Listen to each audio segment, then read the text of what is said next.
तो चलिए आज के बाजार का हाल समझते हैं और देखते हैं कि आने वाले ट्रेडिंग दिन में क्या खास हो सकता है। ठीक है, तो सबसे पहले बात करते हैं एक बहुत ही अनोखी सेटअप की जो 6 नवंबर को देखने को मिल रहा है। देखिए, गुरु नानक जयंती की छुट्टी के बाद बाजार फिर से खुल रहा है। इसका मतलब है कि हफ्ता सिर्फ 4 दिन का है। और जब ऐसा होता है ना, तो लिक्विडिटी पर असर पड़ सकता है, जिससे बाजार में थोड़ी उथल-पुथल बढ़ सकती है। अच्छा, अब जरा बाहर की दुनिया पर नजर डालते हैं। देखते हैं कि ग्लोबल मार्केट से हमारे लिए क्या संकेत आ रहे हैं। एक बड़ी खबर आ रही है यूएस फेड की तरफ से। उन्होंने ब्याज दरें घटाई हैं। अब ये आमतौर पर बाजारों के लिए एक अच्छी खबर होती है, क्योंकि इससे पैसा सस्ता होता है और इकोनॉमी को बूस्ट मिलता है। लेकिन कहानी में ट्विस्ट है। फेड चे पावल ने साफ कहा है कि दिसंबर में फिर से रेट कट होगा, इसकी कोई गारंटी नहीं है। तो उन्होंने एक तरह से अनिश्चितता भी बना दी है। पर भारत के लिए एक बहुत ही अच्छी खबर भी है, और वो है कच्चे तेल की कीमतों में गिरावट। क्रूड ऑयल काफी नीचे आ गया है।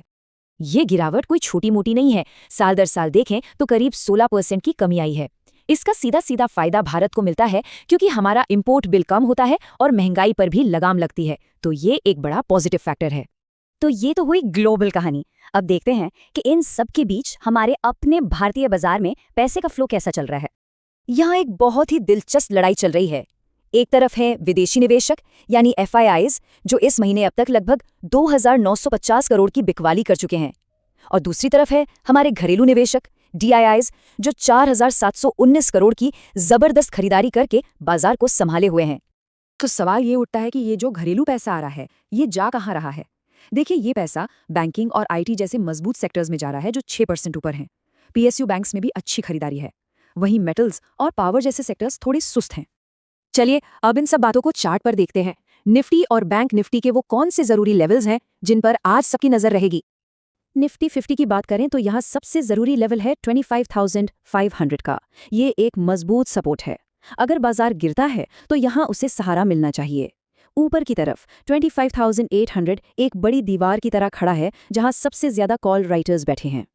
बैंक निफ्टी की कहानी भी कुछ ऐसी ही है।